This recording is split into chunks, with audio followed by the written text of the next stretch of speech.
Filipo bishimiye umusaruro urimo kuva mu nkoko biyororeye. Umugeni we akomeje gukemanga imyitwarire ya Cedric. N'urunana. Urambwiye ngo ngaruke mama? Yego garuka hano ngiye icyo nkwibariza Cedric. Ndakwitabye mama. Niko Cedric, ubu wambaye ute? Sinambaye neza se mama? Urabona ntaberewe? Ni ukuri nabishe koko ntanabemeje. Wishe bande se muhungu mwiza? Ahubwo ko ari wowe wiyishe ugiye kugenda ugaragaza imyenda y'imbere. Yego kaba ari agasitire meri wanjye. Maze rero Cedric, ibyo byo kunyita meri narabikubujije. Urumva? Ngakira umukandara wambaye neza ubundi ugende. Akira umukandara mwana wanjye. Wari uwase rwose iki gihe cyose nari narawubitse. Wakira uwambara ubone kujya kwiga utaza guhenera abantu Cedric. Ariko mama, ubwo urumva nakwambara umukandara avuye koko? Wambaye ntacyo utwaye yewe. Nuko utashoboye kumumenya neza. Isomo ye yari umusimu ni ari kwambara ibintu bibi rwose. Yari umusimu wo muri za 19 none ubu turi muri 2021. Urava ari uko wambaye neza rero umwana wanjye. Rwose sinatuma ugenda uhenera abo muhuye bose. Ma kunika abatipe twambara rwose nibyo bigezwe. Ndavuze ngo nutambara neza ntuvano Cedric. Merse ubu nakujyane karimwe mu ntegeka. Dore ndayizamuye. Wibeshye wongere uyimanure nse kumva ko ari wowe wateye umwaka umwereka ayo makariso yawe turabonana. Hambaye ko mubishaka da. Cyangwa ari wambara ipantaro munsi y'ikibuno kugira ngo bakunde babone ko wambaye umwenda w'imbere mushya. Ese ubundi uwo mwenda wambaye wawuvanye Cedric? Mama nakubwiye ko nyuma y'amasomo nicara nkajya gushugurika ngashakisha kasha. Ushugurika mu biki se mwana wanjye koko? Ega maze kuba umuntu w'umugabo mama. Naho nabona ikede muri weekend ndakwita ubundi bakamereza yanjye. Ubu koko njye nkugora ngo ngurire n'umwenda w'imbere kandi mfite amaboko. Hewe nuko mwana wanjye ujye umenya ubwenge rwose ukora amaboko mu mufuka ukora unyorohereze. Ega ndabizi ko ufite inshingano nyinshi ngomba kugira bimwe na bimwe nkemura da. Ariko byarababiri ngewe wowe n'abana muri mubiki impaka tuzireke twumvikana uko tuzajya twita kuri aya matungo yacu. Usho urabona ko twari dusanzwe dufite ihene 3 zonyine none zabaye 5. Akazi kiyongereye nyine kandi mugomba kugakora. Simwe mwashatse ko tuzongera? Papa yikuyemo n'ukuri. Reka mbagabanye imirimo ahubwo nigire gushaka ikiraka hakiri kare. Yego. Wowe kirere ugomba gusukura ikiraro ukamenya ko aho ihene zirara hasukuye mbese ukabyitaho rwose. Kankwanzi nujya mu murima uzajya uzijyana uzizirike ahantu nyine hari ubwatsi bwinshi. Ntutaha uzicyure. Muzo tazahuye nyine uzajya uzahirira ni wo murimo wawe.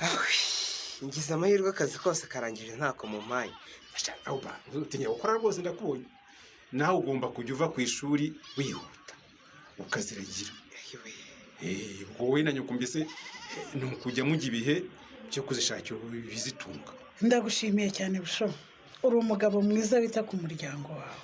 None se papa nko kwishimira ko nyine dufite ihene nyinshi nta buryo twarya inyama. Ariko so mbona mwana wanjye turajya inama yo korora wowe ugatekereza kubaga. Erega umuntu abazikumbuye mama. Usikucariye ku gasandere bukije ka brushete ukuntu inzoka z'umuntu ziti zigira ngo ubyumva neza. Ariko mwana wari umunyamera. Oba karame papa. Birumvikana ko ushaka inyama zishaka ariko izi hene twaziguze ngo zororoke zigwire tugire nk'ihene 10 cyangwa 15. Nizimara kuba nyinshi ari nka 30 nibwo tuzaba bagira agahene. Ewe Ikoze kagwa. Ubwo turindiriye kwa abana bacu bazarya inyama iki gihe twabaza tudakabije koko.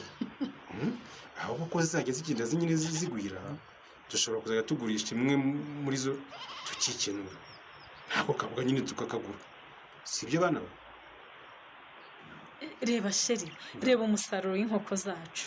Inkoko zirawuguha rero kandi zikawaguha ntacyo zagusabye. Uretse kuzisukurira aho zirara gusa.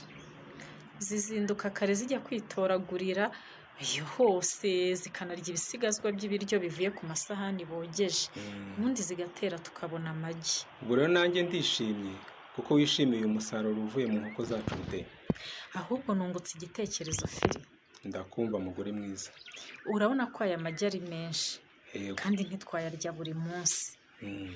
Bisaba kuyasimburanya n'ibindi biribwa bikomoka ku matungo nk'indagara, amata tunywa mu gikoma, n'akaboga yewe igihe twakabonye. Ndakumva rwose. none kuko atabikika ndabona wafata amwe tukayajyana muri kantine hanyuma tukajya dukuramo amafaranga.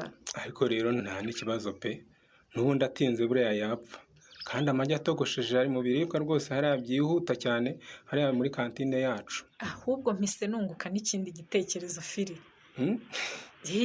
nungutse ikindi. ndakumva rwose nubwo ibitekerezo byawe bitangiye kwisukiranya kubera kwishimira umusaruro ukomoka ku nkoko zacu sheri. kubera ukuntu inkoko enye zinshimishije nimbona umushahara wanjye wo ku kwezi nzagura izindi nkoko 6. maze tugire inkoko 10 ubwo cyane sheri, nzayaguha ujye kuziguruza n'inkoko nziza zitera. tekereza inkoko 10 zose zitera zizajya zitera amagi 10 ku munsi. hanyuma ku kwezi ubwo inkoko imwe ibiteye amagi angahe? nawe urabyumva ni 30. ubwo ni ukuvuga ko ku kwezi twaba dufite amagi 300. wayakuba n'igiciro cy'igi rimwe tukaba tubonye ibihumbi biturutse ku musaruro w'inkoko zacu.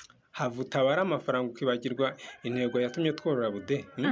tworoye kugira ngo mu mafunguro yacu haboneke nk'ibikomoka ku matungo bitatugoye kandi ngo biduhende. ibyo ndabizirikana cyane Fili. erega dushobora no kugurisha amagi tukagura inyama cyangwa ibindi bikomoka ku matungo. nimutambwira icyo mwamvugaga ntirirema nukurikire. ariko nakugoreyeho Cedric, urumva nakuvuga iki koko? rwose sowe twavugaga n'uriya mwana utambutse. tubwiye icyo yaduhamagariye ahubwo. muze njye kubemeza. kutwemeza? kubemeza nyine mujye imbere tujye muri kantine buri wese arya amandazi ashoboye nishyure. ubwo ibyo nibyo bita kutwemeza cyane rwose umutipe wemeza ni Cedric kubamenyera igifu. yewe niba ari ibyo waduhamagariye wari ukoze, ariko njye sinshonje, mu kanya turataha njye kurya ibyo iwacu batetse. urabyanze kire? wowe w'inshinga icyara Jovi, njye nabihakanye, nta nzoga yanzonye niko njya numva papa avuga. ariko wibonyemo iki kire? ubwo nijya ucyuriye gutyo? abantu nkawe turabazi di, turabyanze utazavaho twishyuza ibyo watuguriye. Jovi turi kumwe cyangwa urakurikira Cedric muri kantine? asiki we rorera uragira ngo urampima, ubwo se urareba ugasanga nabona undi ntabwo urabanjije. ntunuke bitaba bibi Cedric, ndigendeye Jovi. mana we kere, ubu ndumva nakunigagura wacyana, umpombeje amata na keke n'amandazi wa rucucu. ariko sinkubujije kujya kurya amafaranga ye rwose, ngo uriya naragenda ushatse wamukurikira. sinajya namujya inyuma wamuhakaniye kandi uri inshuti yanjye kere. nakanyirateho njye sinkunda umuntu unyiyemeraho. ariko se kuki uca amazi umusore nka Cedric kandi ubizi ko ari mu basore bemeza muri iki kigo kuva muri sinabandi sinaturi? simbihakanye Jovi, rwose mu basore biga mu cyiciro rusange Cedric ni umusore mwiza, agerageza kugira isuku akiyogoshesha neza kandi bikamubera. ongeraho kanaberwa ariko akanazana udushya mu myambarire. wabonye ukuntu duce asohotse Cedric yahise ahaguruka akajya guhanagura ikibaho yaregeje ipantaro ye ikagera hagati mu kibuno. njye biriya byandakaje. wowe rero umenya utazi ibigezweho wa mwana we. uzi ko iriya boxer ye nyine kariya gakabutura yambayemo imbere ari ak'abasitari. abasitari bagenda bate? abatipe beza bamamaza ibicuruzwa mu binyamakuru n'abakinnyi ba filime. njya mbabona muri telefone ya musaza wanjye ufite smartphone. umwana aremeza yabaye umusitari. yewe umusitari atabaho, njye naramusuzuguye cyane Jovi. nyamara aremeza nuko nta muhanuzi waba, ahubwo kuko yakoze umureba mukaba muziranye niyo mpamvu umupinga. siyo mpamvu ni ukuri Jovi, namwanze kuva umunsi ankora ku ibere, nahise mbona ko adafite imico myiza kandi ngomba kumwirinda. ndahagaze mbona ntambutse urikomereje umutima ndavuga nti uyu musaza twapfuye iki koko? ni mama y'Imana ako gapfukamunwa kari gatumye nkweberwa devo. sinari gutuma ugenda nakubajije amakuru yawe no kurimo gushyira mu bikorwa ingamba zo kwirinda kugira ngo utongera kwandura COVID-19. urabibona ko nambaye agapfukamunwa, ngapfuka umunwa neza n'amazuru, urabona ko ukambaye neza pe. yego. iyo ngeze ahantu hari abantu benshi nanone shyiramo intera ya metero izo rwose. ahubwo iyo bibaye ngombwa ngira nenye rwose. ikindi rero nk'umuntu wasuzuguraga gukaraba intoki, ubu ndazikaraba ku buryo ntashobora kubara inshuro nkaraba ku munsi devo. ahubwo murandebere niba zitarabaye inzobe ngasigara nirabura hejuru muzehe Tadeyo rwose urasetse sinatuma yongera kunsuzugura muga gusa ubwoba nari mfite erega ni mu gihe ntiwakumva indwara irimo kwararika imbaga hirya no hino ku isi ngo uyikereze noneho byaranemejwe ko uyirwaye rwose ngomba kwirinda hati itazamfata ikanjyana mu bitaro nk'aho umukobwa wacu Nadine.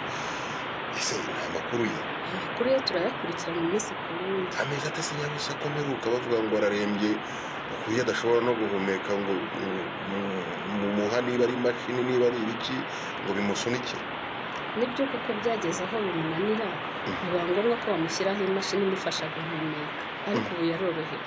Mbazaga ko naryo risa muga. Ibyo sindabimenya ko hari ibizamini bagomba kubanza kumukorera. Naze dufatanye urugamba rwo guhabwa akato n'abatuye Nyarurembo. Baracyabaho akato se Tata? Byihorera wa mubyeyi. Aho mpingutse hose bariruka. Bamwe bakagwirirana ngo batinya ngo ko mbanduza. Muri make nuko imikino izagenda nambaye ikiva ko nakize. Abo ni abadafite amakuru kuri COVID-19 nabo tuzayabaha. Narayobewe rwose muga. Si kugira ngo njye kwa Bushombe n'umugore we bifungirane mu nzu bavugishirize mu idirishya nabwo bapfutse ibitenge bahisha amaso bahisha imisatsi bahisha amatwi. Muri make yabaye urwamenye Nyarurembo. Wowe ukomeze ukomere ku ngamba zo kwirinda icyorezo cya COVID-19. Abaguha akato bazagenda bakwakira buhoro buhoro uko iminsi igenda. Coronavirus irakava n'umuheto. Mbona se unaniwe cyane Bude. Mba niriwe mpagaze nigisha nagera haganza ngasanga arantegereje ntiyongere kumvaho. Akazi ka hano ka nimugoroba kose ngakora muhetse. Ni ukuri ndumva mu mugongo haka umuriro. Ariko wibuke ko muganga yakubwiye ko ugomba kuruhuka Budensiya. Ndakwinginze rwose ntuzajya usanga hano Kantengo yahasize akazi kenshi ujye ntegereza rwose nze ngakore. Ahubwo se wari ugiye kumbwira iki Firi? Mu gitondo niwe wari ufite ibitekerezo byinshi none nanjye naje mfite igitekerezo. Ngaho mbwira. Dore waje kukimbwira usanga mbikiriye Ganza. Natekereje ku bworozi bwacu n'igitekerezo wagize cyo kugura izindi nkoko. Ndakumva. Nari natekereje ko amagi tutayagurisha ahubwo twayaharira kuyakoresha hano mu rugo andi tukayarekera inkoko zacu zikayararira. Bityo zikiyongera tutiriwe tugura izindi. Muri make cya gitekerezo cyo kugura izindi nkoko nahembwe tukireke. Nari natekereje ko rero ubwo dufite inkoko kandi zo dufite zikaba zishobora kororoka twagura irindi tungo rigufi bitandukanye nawe dufite. Nkirihe se ubwo Firi? Wenda tukagura nk'agahene bityo tukorora inkoko n'ihene. Sheri. Karame Sheri. Korora ihene byaba ari byiza pe. Ariko wibuke ko ari ukwiyongerera akazi. Ndabizi nyine izakenera kwitabwaho. Ngaho tekereza uko merewe uko. Ndatwite nka nonsa. Nawe ufite akazi katoroshye muri kantine. Iyo uje nimugoroba ugomba kumfasha. Iyo hene yacu urumva itazicwa n'inzara. Umunsi umwe twazanayizirika mu kinani tukibagirwa kujya kuyicyura kubera inshingano nyinshi dufite. Ariko si ngubu koko ihene imwe yatunanira. Umva muri iki gihe bimeze bitya reka tube tworoye inkoko zitagoye kuzitaho. Mu gihe kiri imbere narabyaye Ganza yaratangiye kujyanwa mu rugo mbonezamikurire tuzatekereza andi matungo magufi twakorora yaba iyo hene ingurube se ibintu nk'ibyo sibyo? Ngabo kwa Filipo mu mishinga mishya ubona sizabagirira akahe kamaro naho mu kiganiro cy'ubutaha.